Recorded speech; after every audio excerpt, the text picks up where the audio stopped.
because if you back up to the 1950s and 60s, if you ask teachers, what are the biggest problems that you're facing in school and in class? The answer from teachers in the 1950s and 60s were the biggest problems they had in school were kids chewing gum and talking in class.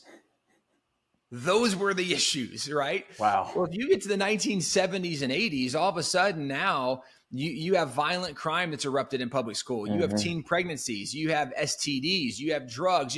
A significant and drastic turn that took place. And my dad began to ask some logical questions of what changed.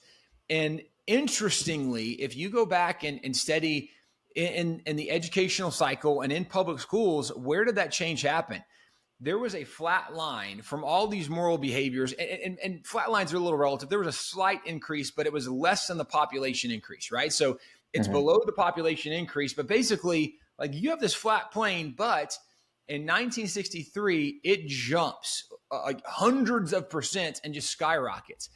In 1962 and 63 is when the U.S. Supreme Court ruled that prayer was no longer allowed in public school and the Bible was no longer allowed in public school because they said it violates the separation of church and state and you can't have those things there.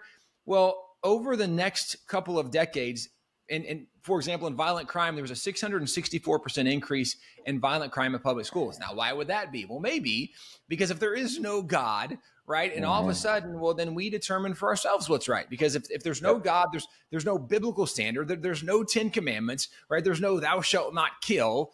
Well, then who determines what's right and wrong? And this is the challenge that has really unfolded in public schools since then, is we've moved away from an objective moral standard of behavior. And now kids don't know what's right and wrong. They don't know what's true. They don't even know what's a boy and a girl anymore because there is no objective standard for truth and morality. All that to say, this laid the groundwork and foundation for my dad to look and say, okay, we recognize that the walls of the spiritual, right, the metaphorical walls